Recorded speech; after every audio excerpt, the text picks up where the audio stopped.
What is up, Republic of Gamers, and welcome to ROG Pulse. This week, we are jumping in to talk about pretty much everything in the scope of gaming and PC, as we do every single week. My name is Solid Jake, or Jake Klinsky. I never know where to start. I'm used to going with the gamer tag all the time, but I'm like, now it's like, it's a little weird. It's like, should it be our gamer tags? I don't even know what your gamer tag is, Whitson. You don't. We're not real friends if you don't know my gamer tag. I don't know it yet. Maybe one day we'll get there. Is it? Maybe I do know it. Is it gyroscope? Yeah, it is. Yeah. Well, guys, joining me this week, we've got Whitson, Gordon. Whitson, what's up, man? How's it going? I'm doing good. Back home. Feels good to be home, not in the closet under the stairs. No longer Harry Potter, but you can pretend. I can. I won't. But I could. And also joining us, we've got Marcel Campos. Once again, welcome back, Marcel.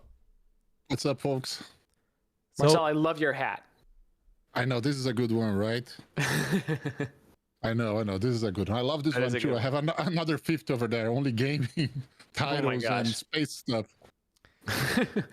Marcel's room is actually far bigger than you can tell in his tiny frame. It's just filled with hats and action figures. You can imagine. To live here, I have to go over a mountain of hats and Legos.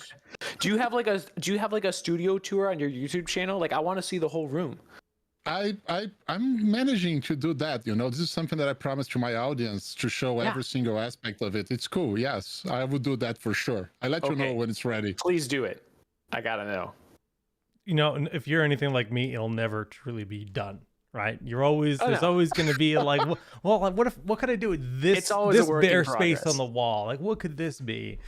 I just put a sword on my bare space in the wall, but not like a samurai sword. It's actually a Civil War saber that was used by one of my ancestors in the Civil War that my grandma had in like her basement or something. Damn. And I was like, this is awesome. Crazy. I'm putting it on the wall in my office. A family. You know what?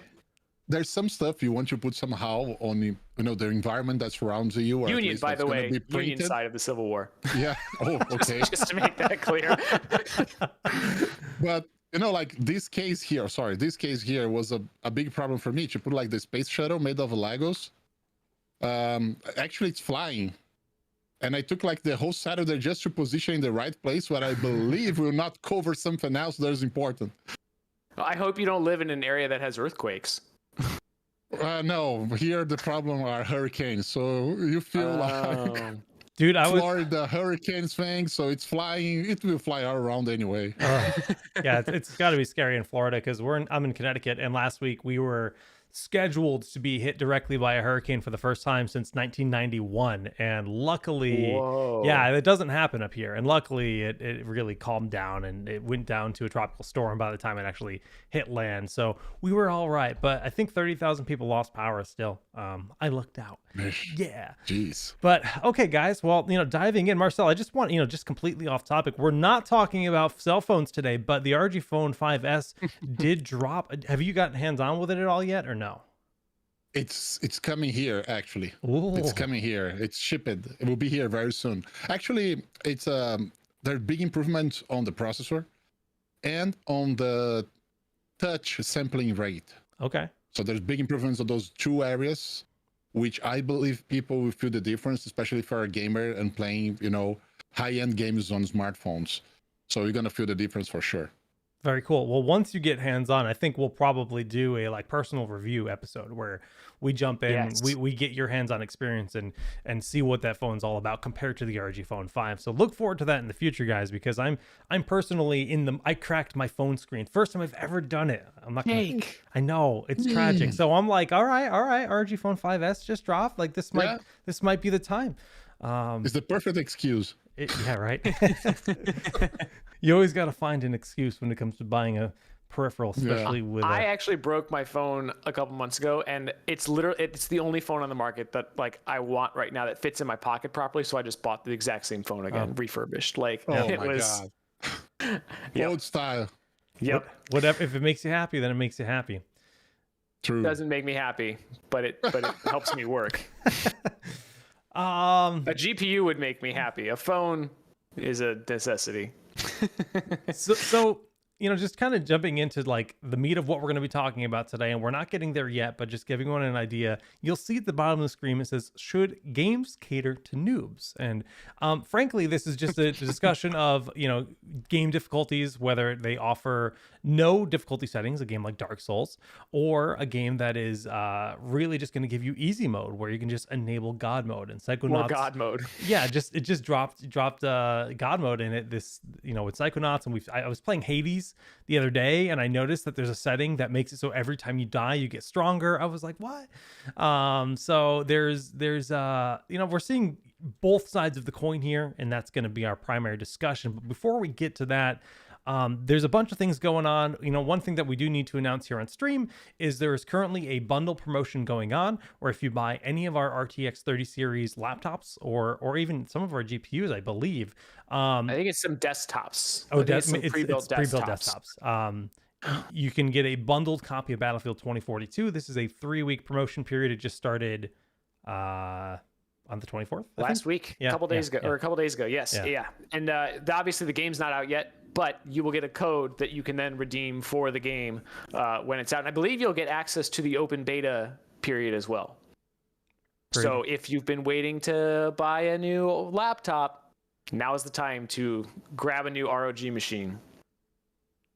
Yeah. I'm excited that we're moving back to the futuristic, like Battlefield, Call of Duty games. Those are my favorites versus like the historical ones. I like the futuristic ones.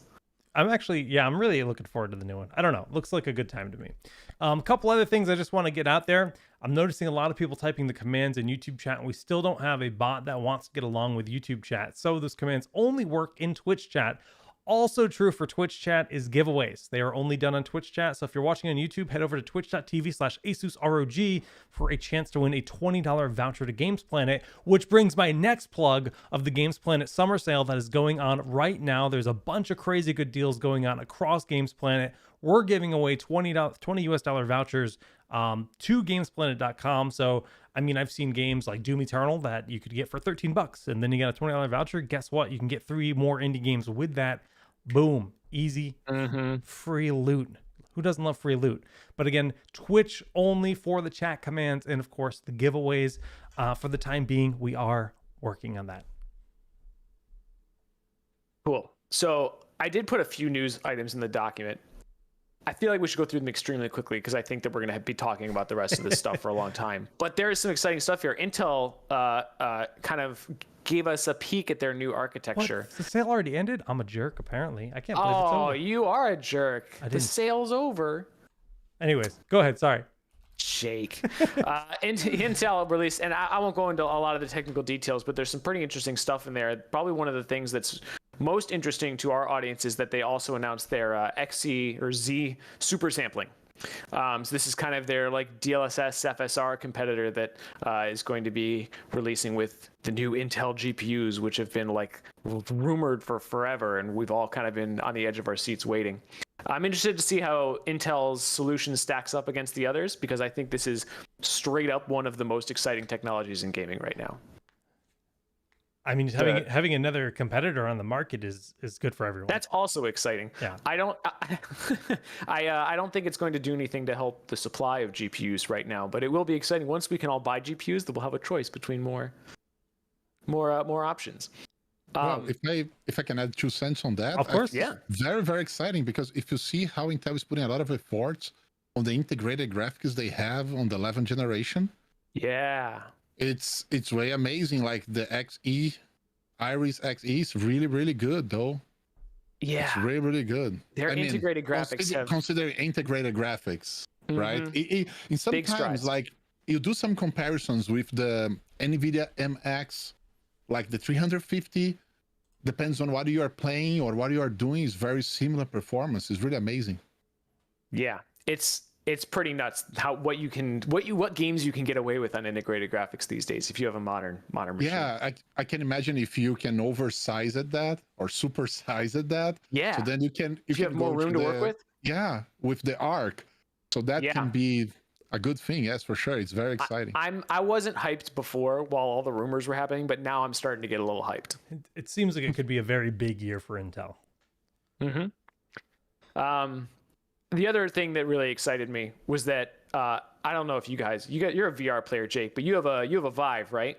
I do, yes. The Oculus Quest 2 is getting room scale multiplayer. So if you have like a big like tennis court, or you're not supposed to use it outside, but like a big open room, you could play Space Pirate Trainer, which is one of my favorite VR games, with someone else that has their own Oculus Quest 2 in the same room, like kind of a VR laser tag basically, which looks dope. I don't know if I'm going to have anyone to play this with, but I'm just excited that it's happening. Every step VR takes, I think, is just awesome. That's really, I mean, that must have been fairly easy for them to do. Otherwise, I don't know why they would do that, because to me, that seems like not what VR is about. The VR seems to be like you're at home and you're plugging into the web and you're playing with people from around the world. And the idea of putting two people in one room with a VR headset, I never would have even considered that as like like an option, right? It just seems like it's cool, don't get me wrong, but like it's not like you're gonna box against someone in your room with VR headsets, because that just doesn't work. So yes, you're right that I think this is going to be much less commonly used than like online play. I think what's cool about it is that the more we see VR advance and the more we see VR become affordable, the more you might go to like a VR laser tag place, right? Or some sort of like VR arcade where you can play with other people. Things like that, I think this brings those things closer to the future, closer to being more common. And that could be fun as well if you don't have your own space to do this in. I think like experiencing VR experiences more than games makes more sense than VR gaming. So like a VR roller coaster, sure, right? Enjoying that together and experiencing that in the same space. That makes sense, right? Yeah. But there's, I mean, when it comes to like having to engage, who has a room big enough for two people to flail around blind to their actual surroundings? How many kids are going to punch their little sister and on accident, you know? And it's, you know, well, that's been a thing for as long as VR and the Nintendo Wii have been around. The first time I went to a friend's house to try a Wii, my girlfriend at the time was like, "No, you're going to put your arm through a light fixture. Don't do it." Guys, and I only punched my TV like 3 times. Only 3 times? Because I play VR here in this space with my back to the TV, and I've turned around and whipped it a couple times. Yeah, but I also live in Southern California where the rooms are tiny. Well, that's another point. But you know what? I think there's another point to be considered as well. Like, I know what you're talking about. Like Jake said, and I just cracked myself here. Totally. Like, imagine 2 people boxing in the same room using both like Oculus Quest. Definitely this will not end well. Not ideal. Yeah. But there's other kinds of games that are totally different. Like if you go to the Oculus Quest store right now, you're going to see like the poker stars. Imagine if you have someone else playing the same poker table with you in the same room. This is cool. That is cool. Yeah. That's cool. And there's some board games that you can take advantage of that. And those kind of games are growing on the Oculus Quest store. There's another one, which is a RPG, which is super beautiful. I'm trying to find the name of the game here, to be honest. And imagine you have like the board game, like an RPG, like we used to do. Mm-hmm. You have virtual friends playing, but you can have someone else in the same room playing, because the experience on virtual world is totally different. Okay. You can grab the characters and they are alive in your hand. VR Dungeons and Dragons or VR Magic the Gathering. Yeah. Like, hell yeah, dude. Yes. Oh yeah, that'd be sweet. Yes. That sounds so cool.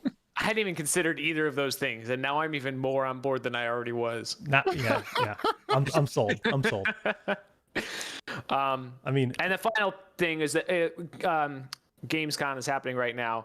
We got some cool Xbox Games Pass news. Humble Games are coming to Xbox Game Pass, which is going to be pretty sweet. And also, Jake, I know you're a Halo fan. Halo's finally coming. I hope it's good. I hope it's good. I mean, I haven't played Halo in a long time, but I know that's really exciting for a lot of Halo fans out there. When I say I'm a Halo fan, I'm a fan of Halo 1 and 2, and 3 is all right. After that, I haven't touched them. But I do like the original Halos a lot. But I like Halo. I haven't played it since 2, but not because they're bad, just because I didn't have an Xbox anymore. Yeah, that's totally fine. Yeah, chat's talking about VR racing. We already see that. Oh, we VR already see racing is VR awesome. racing. In fact, I have 2 high-end flight sticks on their way from Europe. They're like in an airport in France right now. They're going to be here in a few days, and I'm really stoked for Star Wars Squadrons in VR with a dual, professional grade flight sticks. It's going to be one hell of a gaming experience. So I'm not When you say your flight sticks are at the airport, you make it sound like you're stealing some flight sticks from a plane.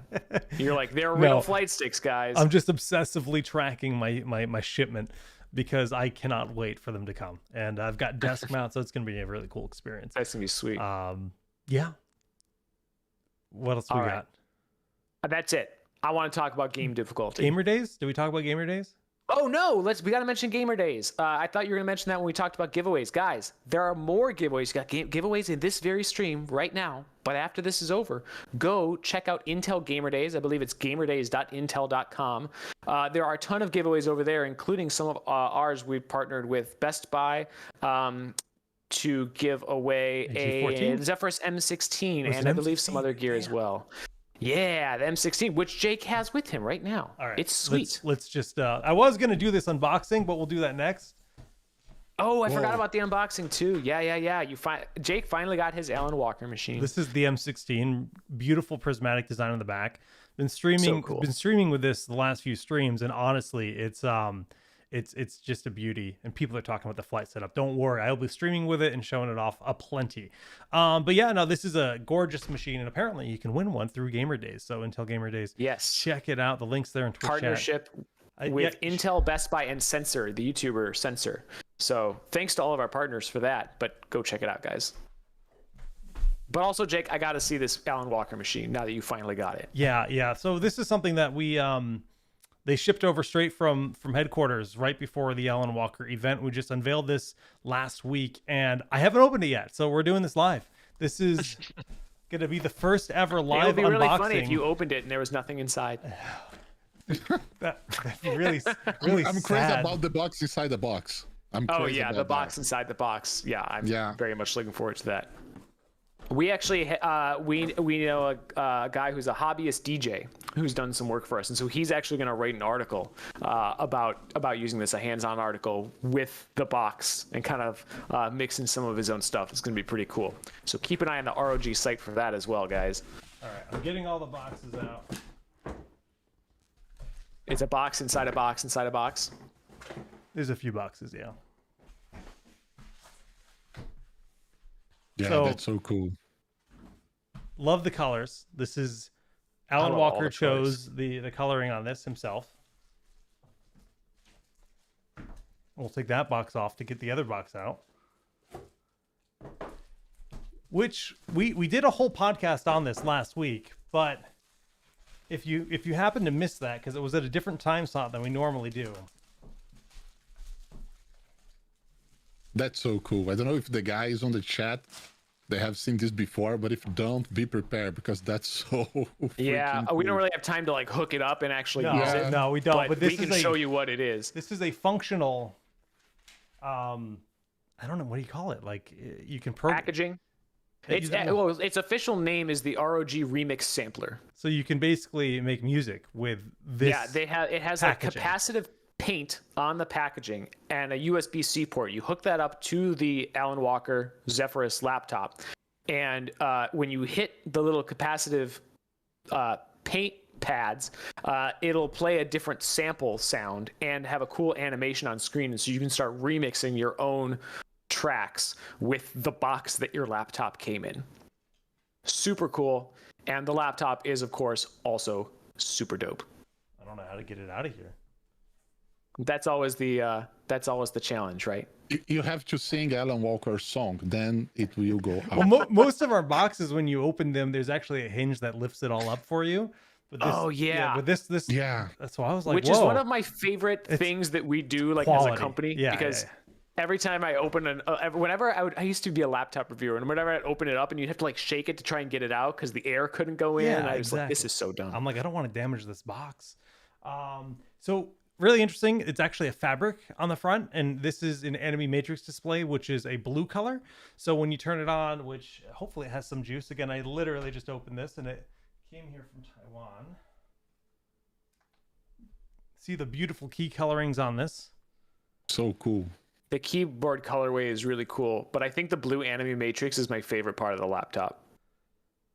See if it turns and on. That like gunmetal gray color, which I think is exclusive to this machine as well, right? Yes. We've had other gunmetal, but in the past. But this is a little bit darker than the gray Zephyrus G14, right? On average. Than the normal one. We do have other ones that are similar in the past, but this is definitely unique with the the keyboard and the strips on the front, and the anime matrix coloring is unique. I mean, it's on. Master Poe asks what size. This is a G14, so it's a 14-inch screen. Yeah. It's the G14, the same G14 we've had all year, but this is the Alan Walker special edition that we designed in conjunction with the legendary music producer and DJ. It's got a lot of really cool touches to it that make it kind of special. Comes with a carrying case.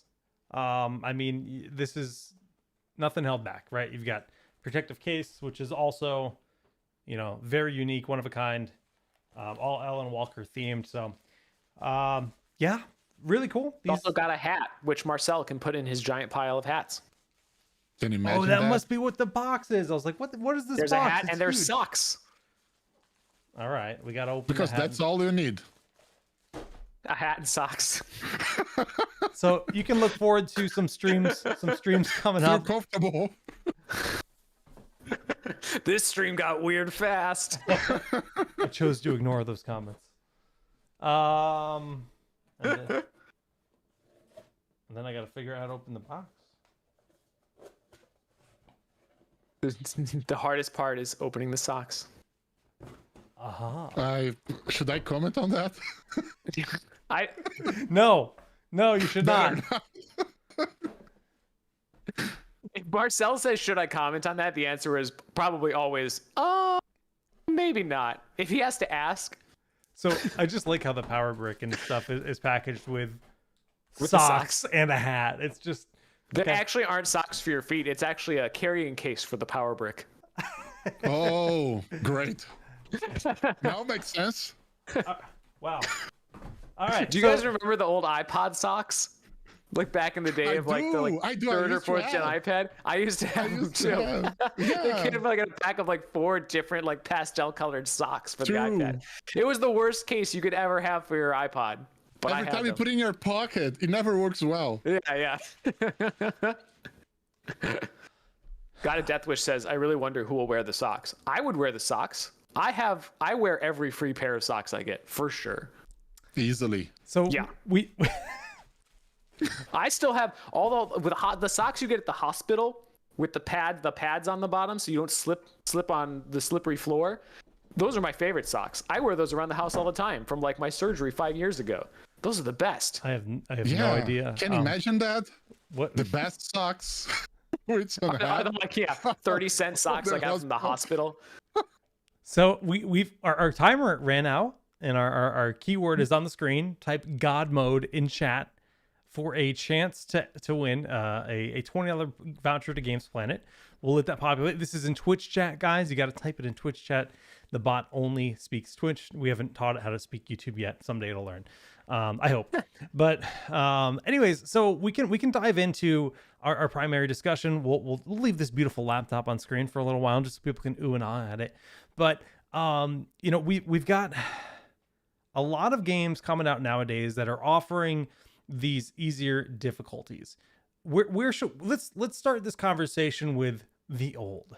Growing up, what is the first video game you remember that you couldn't beat, and then you resorted to either rage quitting or finding cheat codes to complete that game? All of them? Damn. I mean, I started playing video games at a very young age. So most games for me were playing the first 2 levels and then playing a different game. Like, is there anyone that stands out like this game is impossible, I can't beat it? Oh man, I do have one. Okay. I do have one, and I think that's the starting of the story of video games should be harder than actually they are, which is the second Super Mario Bros. That was the one I was gonna say.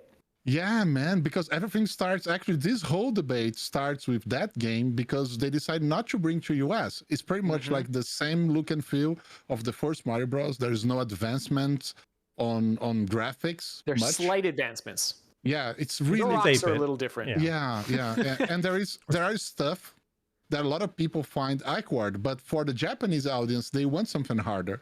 They study that. They want something harder to play. Even like the poison mushroom that actually, if you get it, you die. That's something awkward for a lot of other cultures. And when it's time to come to America, Nintendo of America decided not to have it because it was too hard. And they got a lot of complaints on the testing phase from the American side that the game is too hard. And actually it is. It's really, really hard. Which is how we got Vegetable Mario in the US for Super Mario 2 exactly. instead. You know how it comes from, right? Doki Doki Panic. Yeah, Doki Doki Panic. Oh, I know the whole story. Yeah. So I actually, yes. And then it did end up coming to the US in the form of Super Mario Brothers, The Lost Levels on Super Mario All-Stars on the Super Nintendo. And I played that as a kid and I loved it. And it was way too hard. I didn't beat that until I was in college. But I still loved it. Yeah, it's part of the history, right? Yeah, totally. I mean, I love the story. Where this conversation starts, it starts with this game, actually.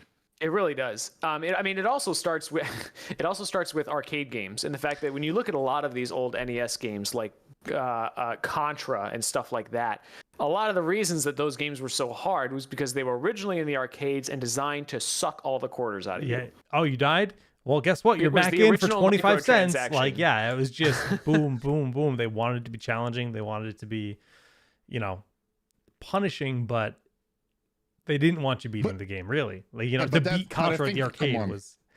Yeah. There is one thing. The game is designed actually to be hard or not, because when you go to arcades, we always have the factor the owner of the arcade can change the difficult level on each arcade machine. I didn't know that. Yes. You pretty much can change the difficult level in each arcade machine. So I didn't really... this is not something I knew. Are you saying that there are some arcade games that have like a built-in dip switch for difficulty, or are you saying that like... Correct. Okay, that I had no idea. I knew that arcade owners could obviously like modify their games, and that's how like Ms. Pac-Man came about too. Is that there were these guys that were starting to modify arcade games to make them harder. But I did not know that like some of these games came in with built-in difficulties. That's fascinating. And sometimes they are from 0 to level 9 or 10, something like this. Especially if you go to the MVS system on Neo Geo, those are very detailed levels of difficulty. And even if each Neo of the coin or the token you use, Neo Geo. Sorry. No, I'm just like, man, I have not thought about the Neo Geo console in a long time.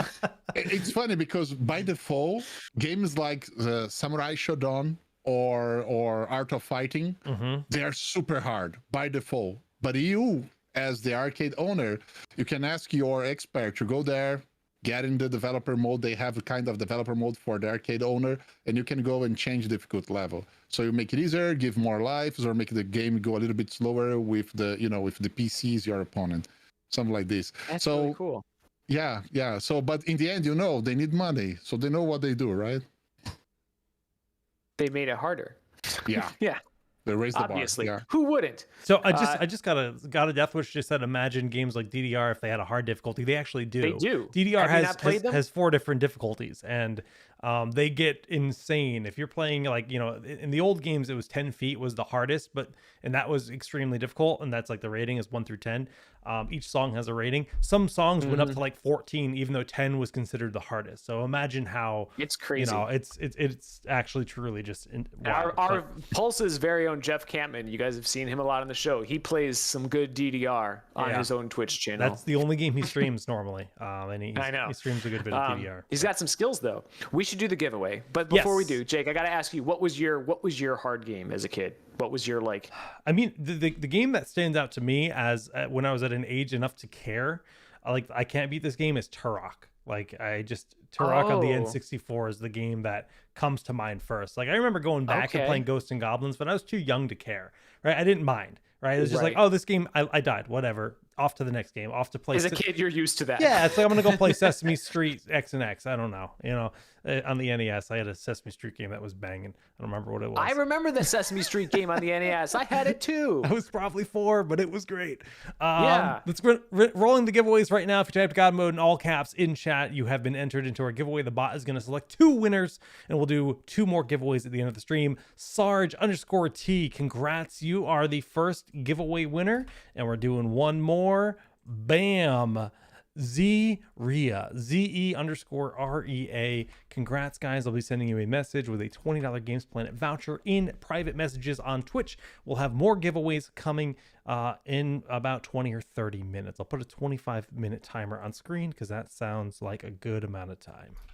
So I did think of one other game from my childhood, and this is going to be a good transition because if you guys remember Super Mario Land 2, 6 golden coins on the Game Boy, there was a hidden easy mode in that game. If you pressed pseudo hidden. It might have been in the instruction. You are talking about this one. That one. What? Of course, Marcel has it just sitting around. Oh my god! So I loved that game as a kid. So is that game notable? Did you have that prepared for a reason? No, it's actually here. It's a game that you should play once a year. So I Marcel love to play, yeah. But this is not staged, guys. This is actually just Marcel's a wizard. He's like, oh, do you mean this? And I feel like this happened last time we had Marcel on too. He's just like, oh yes, this. His entire Game Boy collection, just fanned out. So if you press like select on the main screen or something, you would turn into Small Mario and you'd have easy mode. And that's how I played it most of the time as a kid. And I remember my dad like trying to shame me into playing it on normal mode once I had mastered easy mode. And as this difficulty mode thing has become more common in games in the recent past, playing games on higher difficulties has become a badge of honor, right? To the point where now there are games that are so hard and don't have difficulty modes that it's become this debate. Should games like Dark Souls allow for players to play on an easier mode? So let's just kind of, again, expand that preface a little bit, just because if people don't know much about Dark Souls, or if you've never played Dark Souls, it's spawned a cult following, and it's also spawned many copycat games. Like I think Ghost of Tsushima, I believe, is a similar style game. Sekiro. Sekiro is by the same company that made Dark Souls. That doesn't really count. Okay. Well, Jeff, Star Wars Fallen Order or Star Wars Jedi Knight Fallen Order. Is it one difficulty? I know Jedi Fallen Order. I know it's similar gameplay, but I don't know. Is it one difficulty? I don't know if it has difficulty modes. I know it's supposed to be very Souls-like. Yeah, gameplay wise. Yeah. It's not hard. It's very easy actually. The Star Wars one, You say that, but I would probably suck at it. No, really.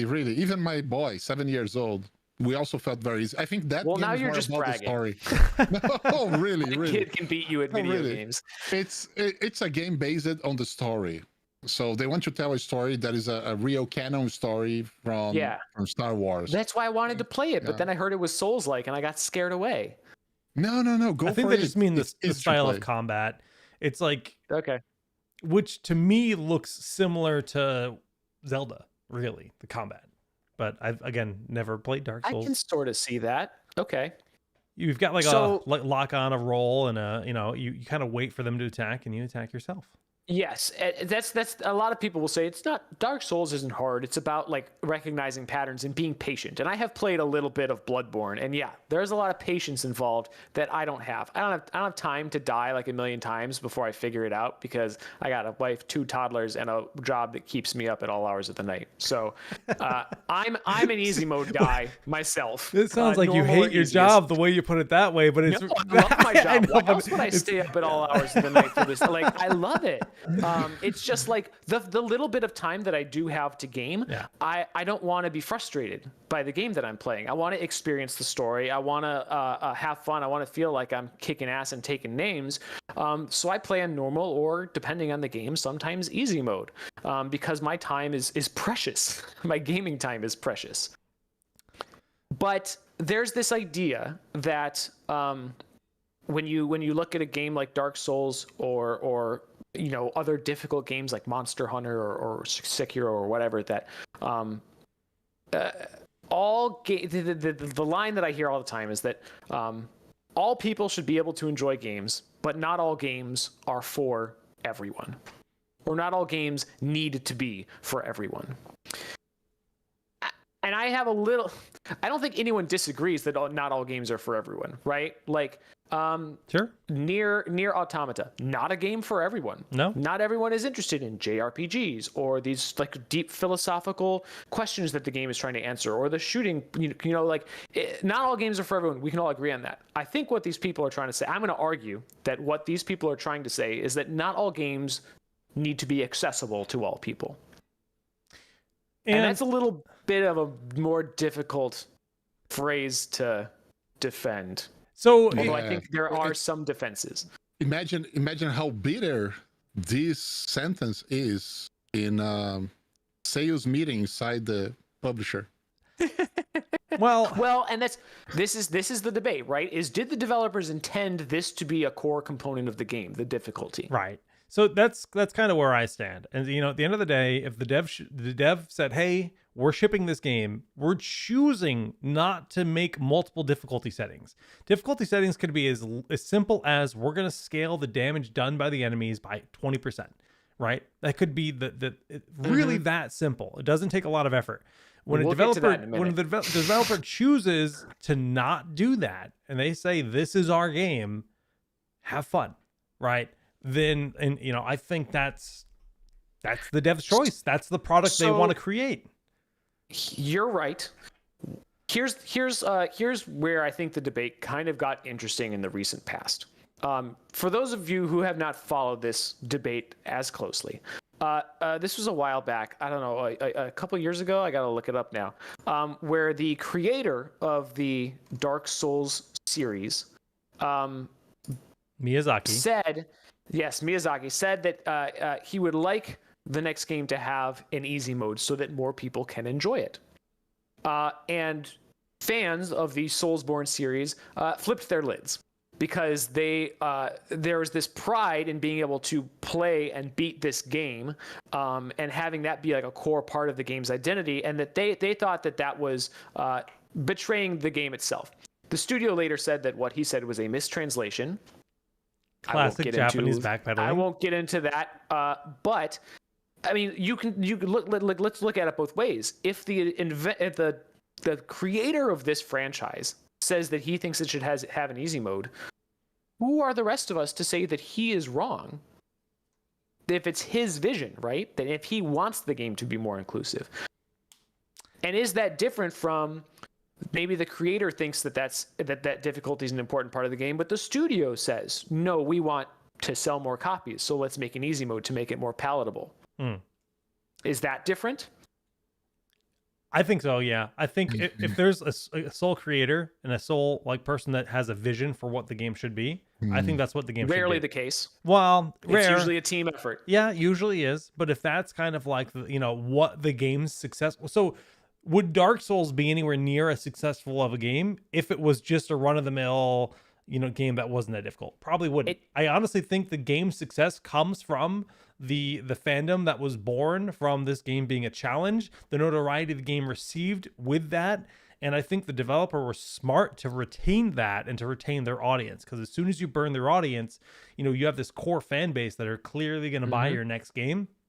You burn them, someone sweeps in, makes a new one, and then suddenly you're the ones that, once you add an easy mode, you can't retract that, right? You have to do it for all your games, and then maybe you've ruined your product. You don't do it for all your games. Well, you did just refute what I was going to say, so congratulations, checkmate against me, I guess. I don't know. It's that's what their audience was born on. And I get it. Like you said, you're intimidated by the fact that there's Dark Souls style games. I'm not super compelled by that myself with a single player game that's super challenging. I'm more about mastering a multiplayer game where I can beat another player. That's way more appealing to me.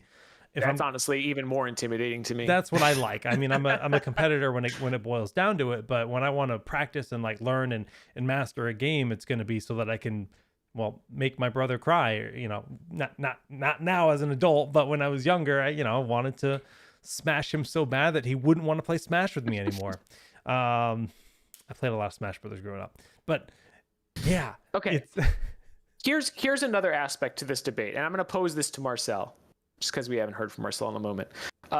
a lot of people on that side of this argument also argue that difficulty modes as a whole in the gaming industry are lazy design. They just say, like, do what Jake was doing and say, well, okay, let's just make a mode where the enemies take 20% less damage and ship it. Yeah, but I think I have a different understanding on that. You know, I to be honest to you, I'm okay to games give you the option of this is the gaming level you're gonna play, that's the basic level you're gonna play, and then a very hard mode to play. I don't see the need to different levels, you know. Like normal, easy, you know, hard. You don't think there should be like 5 levels? Just like the game and a god mode. That's it. Something like that. Interesting. You know? Okay. Because the game, part of it varies a lot also. It's kind of complicated to be generic on that. It varies a lot from game to game. Like the game you mentioned, the Dark Souls, come on. The way the game is built, the story, the way everything happens, it's supposed to be hard. It's part of the spirit, the soul of the game. It's the way the story is being told, you know, to you. So, but what about non-Dark Souls games? Because I think some of the people that argue this are talking about like all games, saying that like if one of the first things you see when you start up a game is choose the difficulty you want to play the game on. You know nothing about how hard the game is to begin with. You have no idea what the design of the game is like, and you're being forced to pick this right up front. And they're arguing that's lazy design. That you should experience the game as it was intended to be played, even in a game like Psychonauts, which is kind of why this is popping up again now. You know, that you should experience that game or find the god mode, or you know, Doom Eternal has cheat codes in it. I think it has difficulty too, but like, you know, that there are other ways to do this besides kind of presenting you with this, like going on a blind date and saying, do you want to marry this person before you even see them? So yeah, like but just to finish what I have in mind, like, sorry, do you remember to have like easy, normal, or hard levels, or choosing from the beginning in any Mario game? No, right? Because the game is really well designed to start easy and increase the level of difficulty along the game. I think that is more applicable to a platformer, because platformers are pretty linear when it comes to the mechanics. Like a game like Mario, especially an older game, they're fairly linear with what the mechanics are. And I don't know that translates to like shooters and things like that, because it's very different. Yeah, it's very different. So I mean, going back to Doom Eternal is a game where I oftentimes want to play through it hard and like really, you know, get my ass kicked a little bit, but I then want to see, well, I've gotten so much better by playing through the whole game. I then want to go back and play a nightmare. I like challenging myself further. Like more Marauders. Well, yeah, I mean, it's to me that's fun though, because it's like, okay, well, I know I've gotten better at this game. I've played this many hours. I understand my abilities. I understand the weaknesses of the enemies. I've gotten better at the game. I want to push myself further. And there's like a sense of progression in my personal skill level that I'm getting, because I can now accomplish something that I could not have accomplished potentially prior to that. At the same time, there are people that my interest in Doom is slaying demons. I do not care about any of the written stuff they give you. There's all kinds of hidden like written things. I will read 0 of them. Do not care. Want to hear the music, want to slay the demons. That is what the game is for me. There is a huge portion of the player base that wants to read the story and learn all the little snippets about the Doomslayers and, you know, how the world got here. And there's all this lore that's been written. They just want to play an easy. They want to have that satisfaction of feeling like a god, kill all these demons, and then sit and read. So that's why I think and maybe it depends on the type of game, but I definitely think there is a place for, you know, having normal, easy, hard. And the Mario argument doesn't make as much sense as it did back then, when a game like Mario is all about the game mechanics. There's very little story, and there is more story to a game like Doom Eternal or Dark Souls, but it's not like those games are God of War or Mass Effect. right? Where the story is actually maybe the central point of the game, and the gameplay is very much intertwined with that, and it's not just about one or the other. Where okay, now you by tying it only to the gameplay, or by saying that it's the same as Mario, where the game is only really about the gameplay, you're missing a very big portion of what that piece of art, because these games are art in one way or another, is trying to accomplish. And I think if you took a game like God of War and said one difficulty only, you can't experience the story if you're not good enough, that would be really disappointing. I would burn a lot of people. Would narrative. Yeah, I would burn a lot of people. I don't know how many. Man, but come on, I still believe on progressive. Part of the game design, progressive. But I feel like most of these games have that anyways. Even if it's normal, easy, or hard, I feel like you're getting. So I just really depends. A lot of easy modes, and this is like part of when people say difficulty modes or lazy design, I don't think that's true. I think it's really, really difficult to design good difficulty modes. If you look at a game like, I remember this being the case with The Witcher 3, for example. I found normal mode a little bit too difficult, a little bit too much. The RPG elements just made it a little bit too taxing on me and my time. Easy mode was way too easy, and it never got hard enough to give me a challenge. And so there was this really big gap between those two difficulty modes, and I kept feeling like, man, I wish there was something, like I'm going to play it on easy mode, and I love the story, and it's fun, but I wish there was something in the middle there, right? And the fewer difficulty modes you have, as you say, Marcel, the more difficult that balance becomes. And that's why I'm really interested in a lot of these games that recently have done it differently. Like if you look at Control, which came out for a year and had didn't have a lot of the difficulty accessibility modes that it has now. So the people got a chance to play the game for a year as the developers presented it. And then a year later, they said, now we're going to introduce all of these different sliders that adjust different components of the difficulty, not just easy, medium, hard, but I don't even remember what the sliders do, but all these different components of the way the game plays, and now to make it more accessible to a wider audience. And that kind of stuff is really interesting, or the way Hades allows you to become more powerful every time you die. So you're still experiencing the death mechanic, but you're getting through it. I have this feeling that game difficulty is part of the game and part of the design of the game, and you have to face it. But if they want to do a new version, and they want to introduce this in a new version, a new chapter, a new release, I understand as well, because I see what they want to get to. Like, let's bring the example of Cuphead. Cuphead, everybody knows, is well famous to be a very hard game, right? If you play on easy mode, which everybody tends to go because it's a really hard game, it goes until the contract phase when you need the contracts to get to the devil, right? Mm-hmm. So I think most of the people did what I did. I played with my son, and we went until that part on easy mode because it was a hell of a hard already.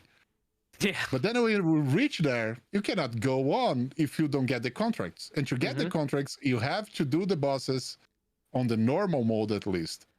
Interesting. It doesn't lock you out of the whole game. It just locks you out of that final boss and the ending. And there are other games that have done this too.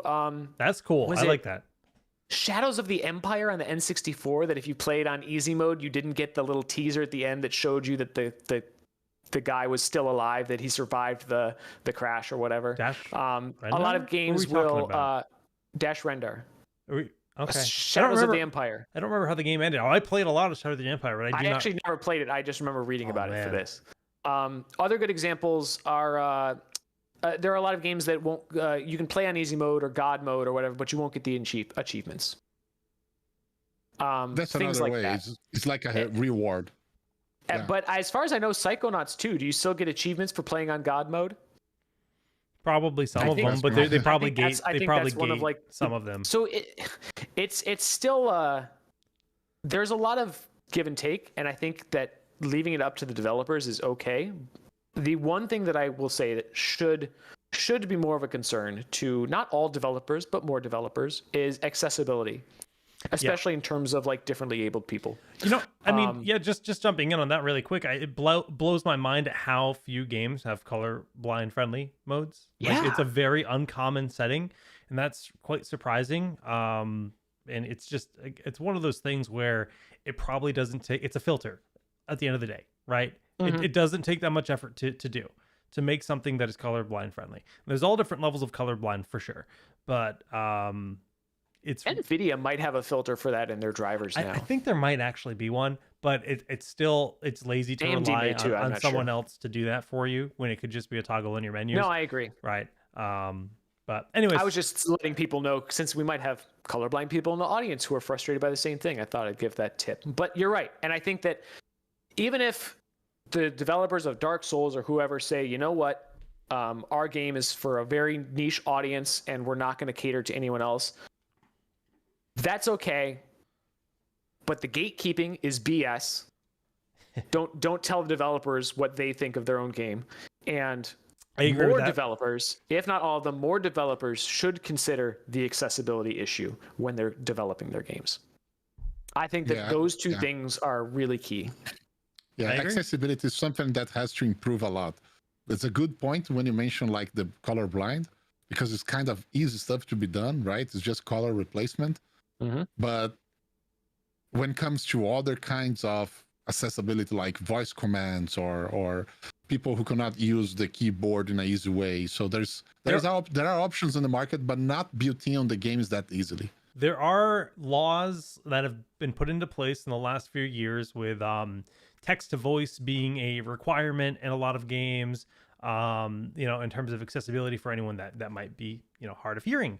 Voice to text. I said it backwards, where you have to have subtitles, you have to have certain things. So, luckily accessibility is something that the industry as a whole will ultimately tackle effectively. And I think we're, especially for other situations, we're seeing custom controllers being developed for different users. And there's a lot of different cool stuff that's happening. So luckily, I think we will see that ultimately, come all the way around. But they can only push those laws so hard, especially when you consider indie developers. And some of these things might not be, they might become more of a burden than for a developer. I don't know. There's like a fine line. I think there has to be found. And to be fair, I don't think I hope no one is arguing that like developers should all be forced to do this by some outside entity, right? Like the ESRB is going to come and be like, you don't have an easy mode, we're not going to publish your game, or we're not going to put a rating on you. That's I don't think that anyone is arguing for that, but if they are, they shouldn't be. It's just about like what would we like to see more of from the games industry, and where is that line where and who should be making these decisions? And I do think, even though I'm a normal easy mode guy, like I said, I do think that decision should be up to the developers, and I think it's okay that Dark Souls is not for me, right? I just want I want a T-shirt for you that just says "normal easy mode guy." That's just I'll take it. Or as some games like to call it, and maybe I prefer the story mode or explorer mode or whatever. That makes me feel a little bit better when it's called that instead. Didn't you have some kind of dad term as well? Dad mode? I just call it dad mode. Yeah. You just want to have a kid in your lap and like cruise control on a video game. My kid's not old enough to play the games with me yet, like you, Marcel. So it's like my kid, I can't play video games with my kid or while he's awake. Well, when my kids are awake, I'm playing with them. You just, there's something maybe that makes sense to talk here, like you talking about playing with my kids. Okay, my boy now, Pedro, is 7 years old, and he's crazy about a different kind of game, how can I say, style. He becomes a glitch hunter. Oh man. Yeah, that's a awesome. Glitch hunter. That's awesome. That's another level of difficulty in two ways. One, sure. It's super hard to find. Number two, when they find, they use in their favor to win the game or to do something in the game, they're super hard. And that's just a glitch. So he's really obsessed right now on glitches on Breath of the Wild from Zelda. Just finding like ledges you can climb and stuff. But that's like a whole new level of like. There's tons of stuff. Like you won't imagine. Like there is one place in the map, just one place, one spot. If you jump several times, it will become lava under you. This kind of glitches, What? Like Yeah. And he figured out another one. That's some software like, gore right there. Like that doesn't even make sense. But there's hundreds. On Breath of the Wild, is like there are hundreds. a huge part of the speedrunning community too, right? Ye- Is finding a lot of these glitches. Yeah. So this is a whole different type of video game skill, and it's fascinating. Crazy. I love it. It's crazy. And there's one he just showed me. It's called the moon jump. It's crazy because there is like some kind of challenge in the game. I remember that you have to run with the horse very fast on obstacles, and then what happens is you just get away of that area and goes to another area. There are other horses around. You jump, you glide, and you land exactly over another horse. And when finishes, it calls you back, and then you can start jumping over the jump, and you can fly.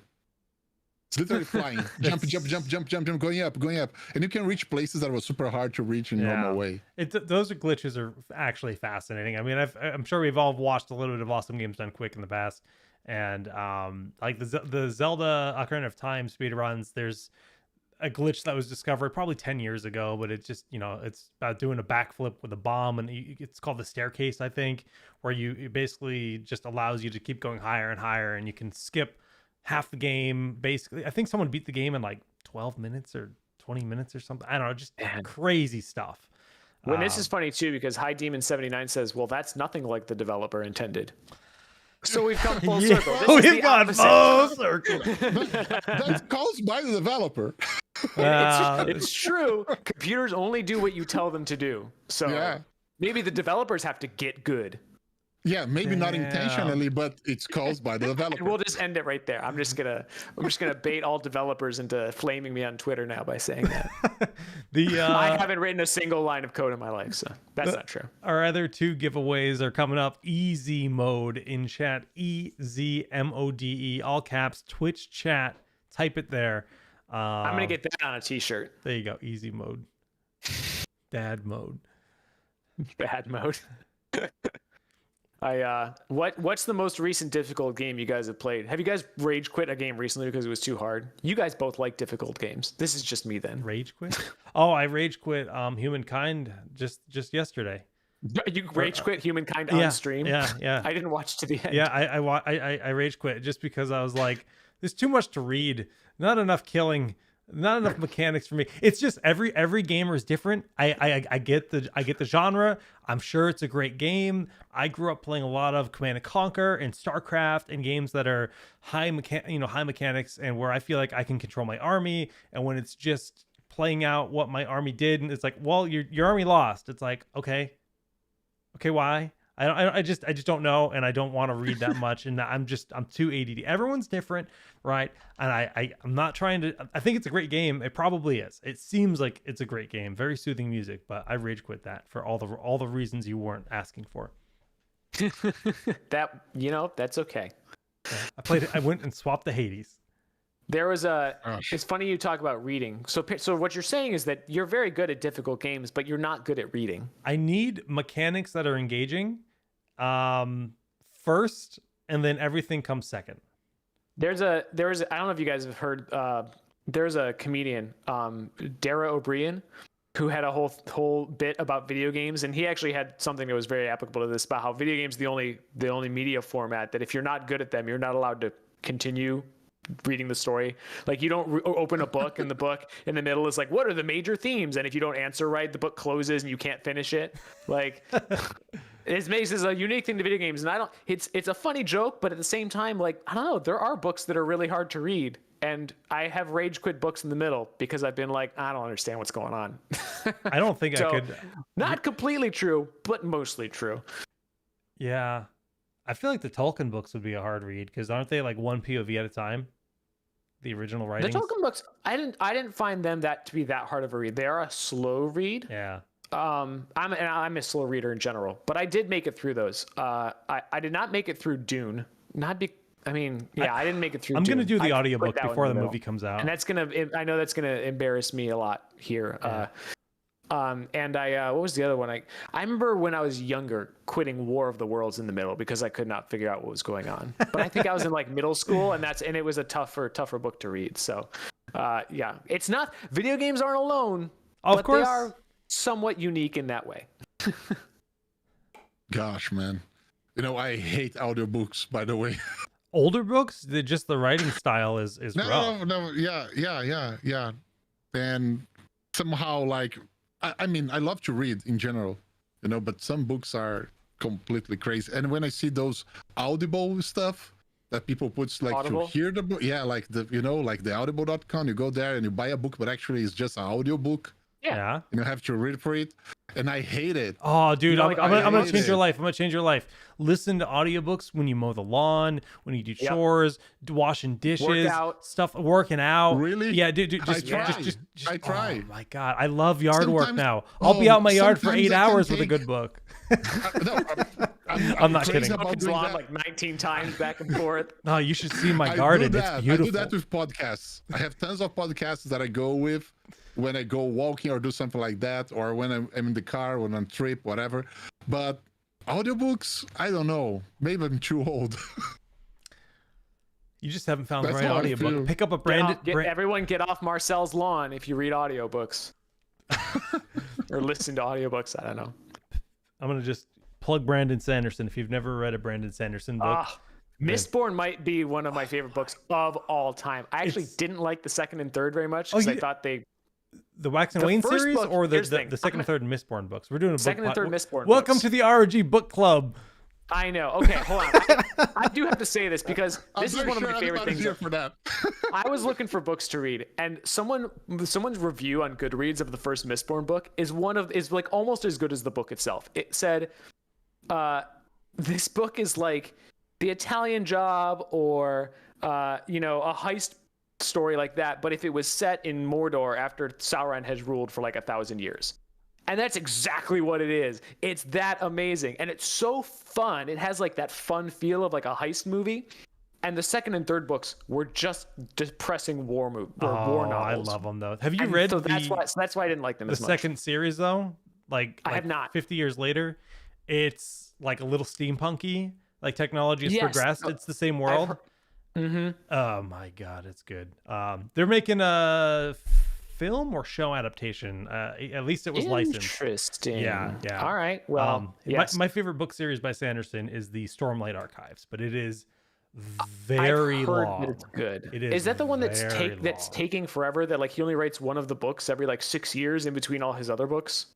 I don't know. He pumps them out fairly quick, but they're extremely long. There's 4 of them now. I'm a slow reader. Yeah, they're definitely.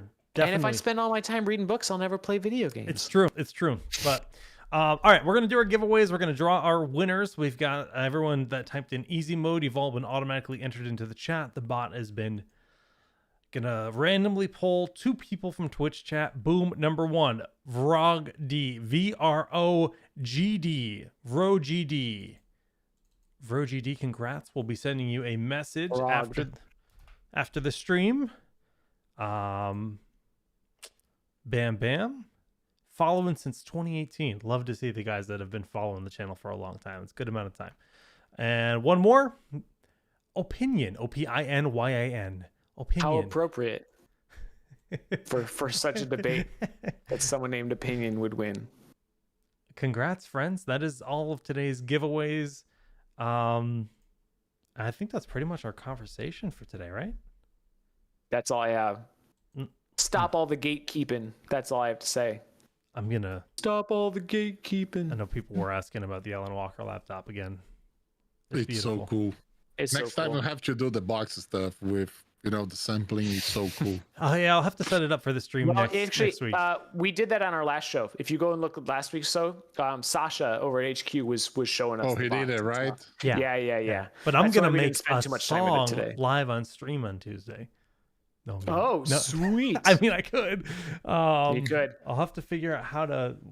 As long as we, mic it up. Be cool.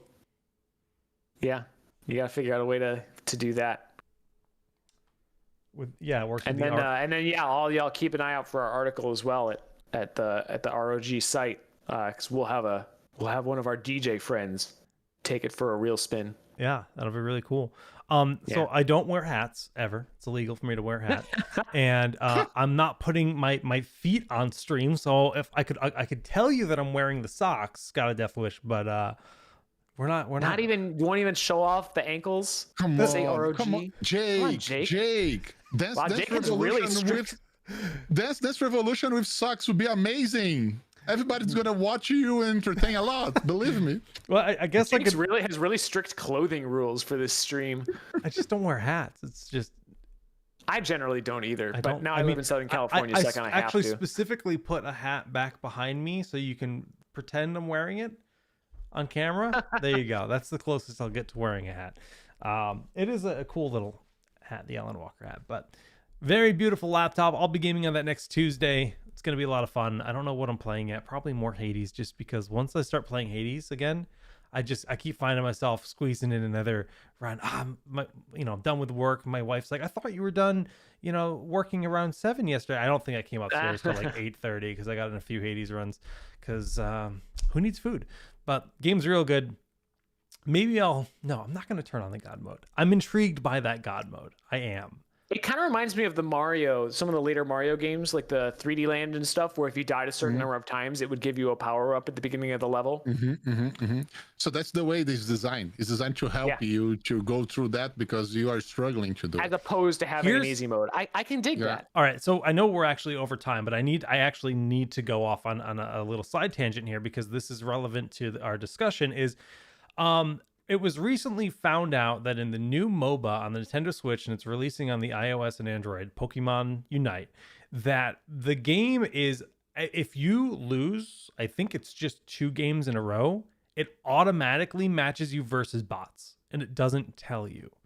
And really, I think games that like give you an edge, like I am not okay with multiplayer games catering to that. And Mario Kart is the classic. I always call it the Mario Kart effect because Mario Kart, if you're in first, you get the worst items. If you're in 8th, you get the best items. The game has an algorithm that helps make the races as even as possible from first to last, right? I think in first place, you can literally only pull like green shell and banana. And like there might be maybe like the little mystery box or something, but like your items that you can even draw are real crap. And if you're in 5th place, it's like, all right, well, if you're in 3rd, you might as well fall back to 5th for a better chance to get a star or something to try to get an edge. There's strategy in falling behind because of the game's algorithm. I don't like that. And I really dislike what Pokemon Unite is doing with giving you basically free wins. Well, it's designed like that, right? But imagine, because sometime in the past, not long ago, we start hearing this usage of machine learning and AI on games to understand what a kind of level you are and adapt the playability on the games. I'm trying to recall some game that used that, but I couldn't right now. And that thing become popular very short period of time, talking about this conversation of using machine learning AI on the game to figure out which level you are so you can progress in the right level adjustment for you. But I think there is a conversation at that time also like, okay, so if we use that too much, aren't you killing the game story if the difficult level is the game story itself? So I think so again, we go back to this thing, like if you design in that way and you are the developer and you are the chief developer, not the developer because very generic, but the guy in chief of the game, the guy that is responsible for the game outcome. If you design in that way, it's fine. But if you don't design in that way, you want to somehow show this boss is really hard. I want this boss to be extremely hard, not easy. I want people to hate him because he kills you so easy. And I think I'm okay with the game prompting you after like your 8th death. Would you like to lower the difficulty and letting the user say, yes, I would like to swap it to easy mode so that I can kill this boss because I'm frustrated. I feel more shame when a game prompts me than when I do it myself. When the game's like, you clearly suck. Would you like to lower the difficulty? I'm like, oh man. Well, now we know. Yeah. Forza does that to me a lot. I'm just like, oh, fine. I guess what I'm getting at is I think as long as it's the user's decision to make it easier, I like that. I would be upset if the game was artificially making the game easier for me without me knowing, without my consent. I would not like that personally. Yep. But even AI difficulty should be a setting you turn on or you toggle. choose at some point. Yep. But that's true. Given the options, I believe is still the best way. Give the options, whatever you do. Let the people decide what they want. But then again, I love settings menus, so yeah, but again, like I don't know if I think the game should not have an easy mode. I think you're given a good example in some Marios. You have this thing like for struggling in that area, it gives you something else to help you go through. But just after you try a couple of times and you fail. Good side tangent, guys. Good side tangent before we wrap up. Marcel, I think you hosted me on stream recently, and your viewers got to watch me play Dance Dance Revolution, which was embarrassing and awful because I was the sweatiest I've ever been on camera in my life, and that was great. How about you? You've been streaming a lot lately? What have you been playing? This actually, I'm trying to streaming in the morning straight from the VR, from the Oculus Quest, and I'm doing the Beat Saber, following your steps. The rhythm games, yeah. And I love everyone at this company streams rhythm games. It's like it feels so random. It is. We are waiting for you. I play Beat Saber all the time. I just don't stream it. Yeah, but I'm streaming, and I'm learning a lot how to stream with the Oculus Quest. It's a new level. Yeah, yeah. I mean, with the Vive, I know there's specific like Steam add-ons you can get so that you have chat, so I can flip my controller upside down and read chat. Same thing for the Quest. Yeah. Same thing. It's cool. But I'm facing a problem of compatibility somehow because I'm doing the Air Link, so I don't have a cable connected to it. So I'm doing everything wireless, and I cannot do that right now. If I do through the cable, yes, but come on. VR with cable, once you have totally 100% wireless, when you put a cable back, it's hard to go back. It's really hard to go back. That's why I will not do it until the tech is better, because I'm just no, dude. The Vive wireless adapter is great. Oh yeah, I thought. Is it heavy? No. It's fantastic. No, it's and I didn't think it was going to be that big of a change, but when I reviewed it when it first came out, and it blew my mind, and I was like, well, now it's really hard to go back to a cable. Oh, I'm not buying anything. It was way different than I thought it was going to be. You know, I thought it was going to be a minor upgrade. It's not. One thing I learned about using VR all those years is the level of immersion you can have. So there's a lot of things around of you that if you can clear the room, and if you are really inside the game, the experience levels up with you, you know? Definitely. So like cable is one of them. The other thing is like earphones. I kind of avoid to play with the earphones because when I do it, I'm out of this world completely. When I used to have the cable keep on telling me there's something else in the other world, you know? But when we are totally wires and then you put like the headphones, oh my God. I feel you like don't realize if I have fire at my house, I'll be done. Yeah, you don't realize how much you like that cable is in the back of your mind until it's not there anymore. Exactly. You think it's not like bugging you that much, and then when you don't have it, you're like, oh my gosh, I'm finally free. The shackles have been broken. Like it's incredible. Try it, Jake. Well, I'm not. Honestly, the best part about the Vive is that the Vive still supports that. I don't think there's anything. There's no first-party solution for the Index, as far as I know. But the Vive is like the reason to still use a Vive in 2021 is the wireless adapter. There's a new Vive. They made a new model, and I assume it still has the adapter. The Vive, I reviewed that one as well. The Vive Cosmos. No, they had ViveCon. New they one. announced multiple new headsets. Oh, okay. Vive 2. It might just be called the Vive 2. Interesting. Vive Pro 2. The Cosmos was their follow-up to the original Vive, but I think the original Vive was better. Yeah, they've got the Vive Pro 2 now. The Vive Pro 2 the Vive Pro is a kind of a different line of products. Yeah, and the Vive since the beginning was a hell of a product. Oh, you see the difference among the others.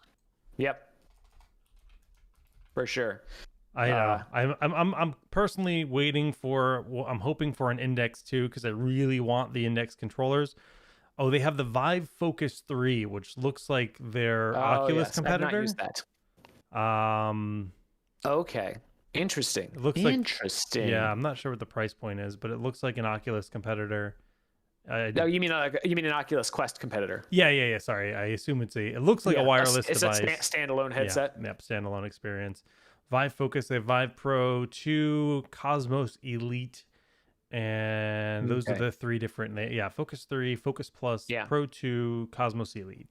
Waiting for the Index. I don't know how long you'll be waiting, but probably not a bad move. But the beauty of the Index is that you could get the controllers. Yeah, I know, and that's the beauty. I just don't want to spend any more money right now when I could just like wait for potentially a next version of the controller that might be a little bit better. I don't want to. Yeah, I know. Well, if you keep waiting for the next thing, you'll always be waiting for the next thing. Well, incremental though, right? You want to hit that those thresholds. You want to take big steps. Yeah. You don't want to take a bunch of little steps. You want to take a few big steps. That's why I didn't get an Index. It's like, all right, well, it's not going to be enough of an upgrade for my Vive. My Vive I only had for a year at the time. It's like, all right, I'm committed. Like, this is my device.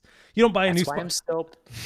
A lot of people don't buy smartphones every year. You don't get a new phone every year. Some people might. Yeah. But my phones tend to go, 3 years, 3.5 years is what I aim to get out of them at the least. But, yep. All right, guys, we're gonna wrap it up here. Until you crack this screen. Well, until you crack the next one.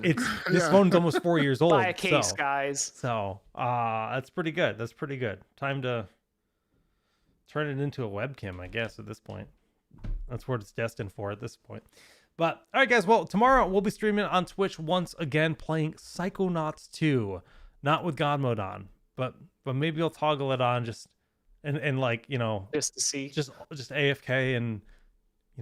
For the memes, just walk away, go for a walk outside, beat the last boss. And we'll have many more streams next week. But until next time, be sure to hit that follow button. And I saw a lot of people checking out our new carousel on the top, the different commands, a neat little addition to the stream. We'll also probably try to tie in other cool stuff similar to that in the future. Just fun little. Maybe we'll hide giveaway information and make the giveaways sneaky, embedded into the stream somehow. Ooh. Who knows? We're gonna get crafty here. I'm looking forward to gaming with this Alan Walker laptop too. We showed it off. You'll see streams of that soon. I saw a lot of walkers in the chat. So gorgeous device. And we're gonna see exactly what it looks like when we're gaming on it. But Whitson, any final thoughts? Marcel, any final thoughts? My God, I need that laptop. That's my final thought, man.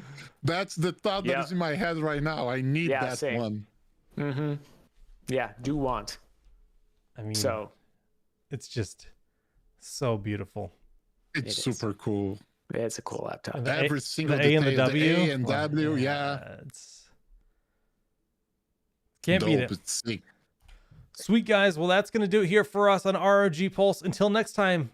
GG's, we'll see you later.